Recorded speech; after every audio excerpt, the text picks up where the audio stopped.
Hi there and welcome back to Japan, where it is finally time for us to start our BAND-MAID top 25 list. Almost 2 years, in fact I think more than 2 years now, after I first reviewed this band at the request of you beautiful fans, and after such a long journey that I'll talk a little bit more in a second before we get into actually calling them. Now, just in case you weren't aware, today I'm doing numbers 25 to 11. Going to quickly go through those because I used a complicated scoring system that I'm also going to tell you about in a second. However, when we did this, when we had all of those live events going through every single song, obviously, even with all the care you can take, except for at the very extremes, you tend to find a lot of songs when a band has over 100 of them tend to get very similar scores. So there was a lot of tie-breaking, a lot of work went into this. So as a result, 25 to 11, it's going to be quite an interesting list with a lot of close scores that I came up with. So I'm really looking forward to seeing what you guys think of that. And the top 10, I will be going into a lot more depth with those ones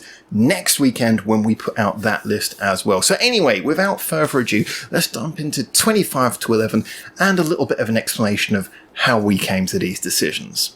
Okay, so I've scored this list after hearing every single song over 3 times minimum, including once with all you guys on live stream as a marathon.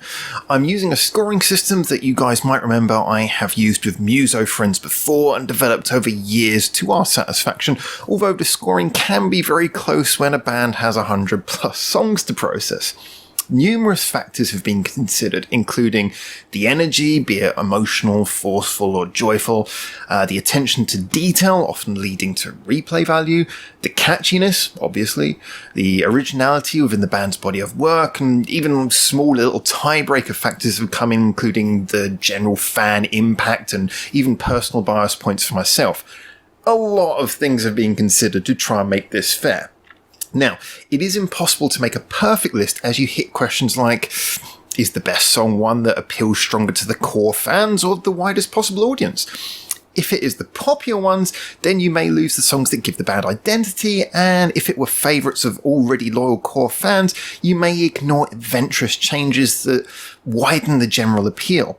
Furthermore, my hope is that this list will balance all of these through how it's scored. So this list might not 100% be my personal favourites, but I feel comfortable justifying the order very easily as a good scoring of what the best songs are in a sort of understandable order that hopefully everyone can kind of agree with. Now, I say and do this all as someone who's worked with music my entire adult life and come to love a truly special band through you guys, my now fellow fans.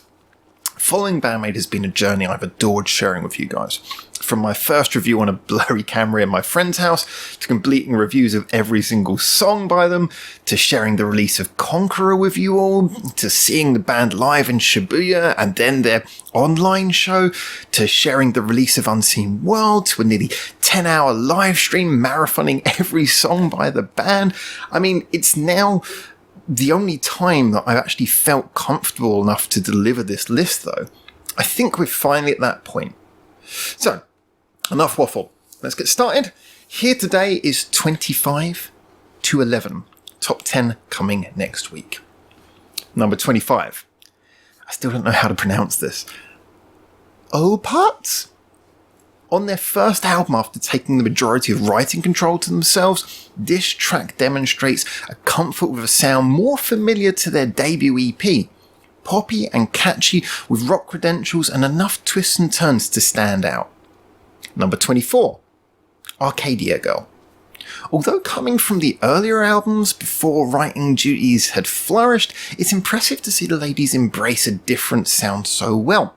Strong choral vocal and their rock presence give an otherwise poppy song some real thump. Number 23. Before Yesterday.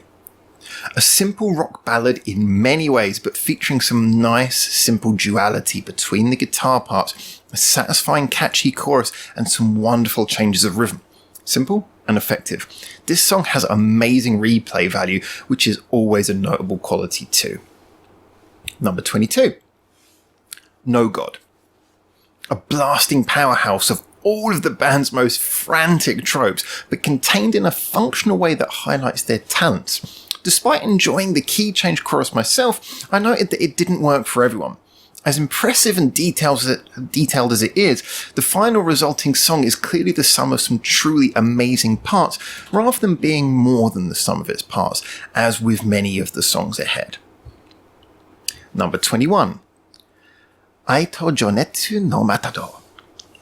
One of BAND-MAID's catchiest songs, and with a compelling Latin underpinning, Matador is an unavoidably likeable foot tapper, perhaps only held down the list by its earworm chorus being a tad repetitive and the lack of the kind of details that would mark the band's later work.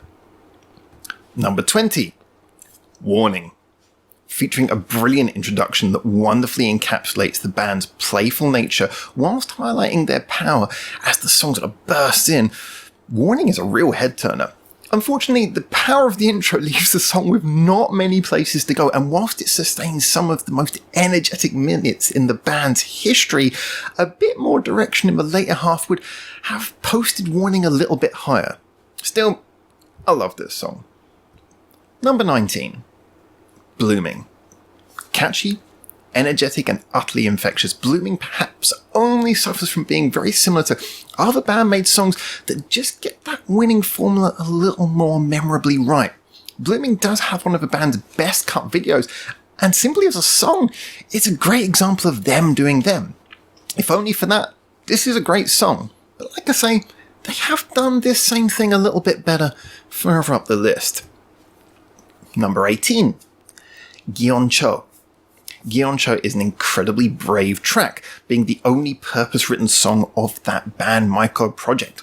Although it can get a little messy in places, their investment in all of the extra techniques and sounds at their disposal make this a blistering and fresh take on their sound.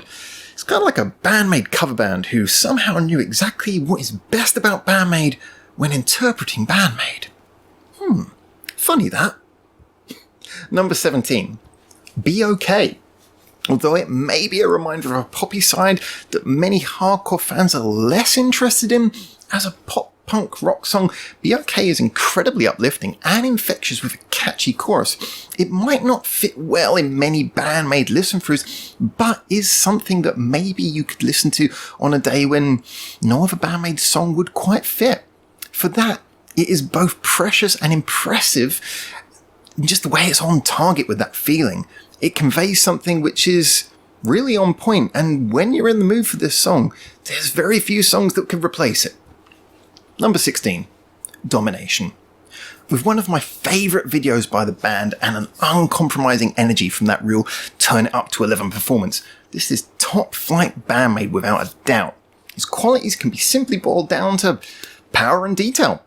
The chorus is catchy enough, although it can get a little tiresome after repeat listens. Now I know that Domination shares some of its cleverest tricks with other songs, and it's one of those ones where I really like it and I want to put it higher, and I really love this song, but I must admit that it doesn't have too many things that make it particularly stand out. However, again, it's a really good example of the band doing what they do, and I think it lands this high just on being quite possibly one of their most energetically delivered songs of all time. Number 15. Sayonaki Dori. Not Miku's highest entry on this list, I should point out, but Sayonaki Dori does a wonderful job of sticking together Miku's hallmark catchy choruses with a fantastic band performance, twists and turns, and even some playful production techniques. This feels like an excitable, if slightly bloated rocker that maintains its headbanging likability over numerous listens. It's a bit poppy, it's a bit rock, it's a lot of great things all in one. Number 14. Why? Yes, literally the next track on the album.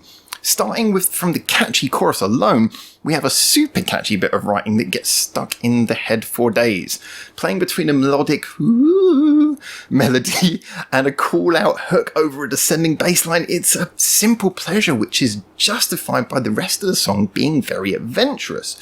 Why just manages to hook up a slightly more effective flow than Sayonaki Dori, resulting in the amazingly performed verses and bridge, winding you up perfectly with detail as you fly into those explosive choruses. All of this leads to a blasting final scream at the end, and it's just great stuff. Number 13. Daydreaming. a beloved fan classic. Daydreaming shows how talented musicianship can be used to deliver subtlety and emotion as well as the usual jaw-dropping instrumental acrobatics. The chorus is up to the standard you would want from a big ballad, despite the ladies not really being a hook-writing band for the best part. Konami and Psyche demonstrate a real depth of feeling that makes it rather hard to know if you should be headbanging or waving a lighter slowly in the air with your eyes closed. This song is both different and yet distinctly band-maid at the same time. Number 12, Ansan. Was I expecting this song to wind up here? Absolutely not. But Ansan mixes Gyonsho's adventurous sound with Daydreaming's anthemic qualities, but with that sort of theatric way it all comes together. It's astounding and it just elevates it above the original version even. There's a cinematic value to this that really takes you away to another world while still managing to punch in some rock pleasures at the end. And those moments of power, they feel so sweet upon arrival and even more earned by how swept away you were by that first half of the song. It's kind of a magical twist of both them being very different and them being themselves. Number 11, Dice. Where I said before that Blooming was the band playing to their core sound, but other songs by them did that same thing better, well, this is probably one of the primest examples. It's classic BAND-MAID, but just that little bit more catchy, that little bit more passionate, that little bit more dynamic in its twists and turns. Dice balances simple rock power with jaw-dropping nuance and an audience-friendly sing-along melody. When something is just clicking, you can kind of tell, and this is one of those songs that just clicks. You want proof? Just listen to how the bridge effortlessly floats between the solo, the build-up, the breakdown, then into the crescendo. It's just great stuff. So there you have it, 15 down and a very big 10 to go. So I'm looking forward to sharing that with you guys next week. I hope that this has got you pumped up for that list. I'm really hoping that everyone shares the enjoyment. As always, like I say, I've tried to be as analytical and as fair from a sort of objective and subjective standpoint as I could be from the perspective of a casual listener and a real in-depth fan. But this next 10, I'm really hoping that you guys agree with them. Obviously, let's have some interesting discussion in this video. Maybe if you've got some predictions for what you think the top 10 should be or what you think my top 10 will be. If you think I'm biased, I'm really not. I've tried to make this list as fair as possible. I'm really confident with it and I'm really looking forward to explaining those top 10 to you next weekend. But for now, like I say, get in the comments. Tell me what you think thus far. Feel free to share your predictions, like I say, for a top 10 and your own opinions. If you've got any opinions on anything I posted here, feel free to jump in on that as well. Thank you to anyone who was on the premiere doing the chat. A big thank you to anyone who presses like or subscribe on this video. It's greatly appreciated. All the social media is linked in the description below.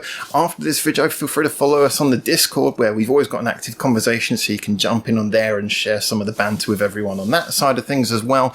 Massive thank you as always to our Patreons. We're not monetized, that's why there's no adverts. So you guys really are keeping us alive throughout this adventure.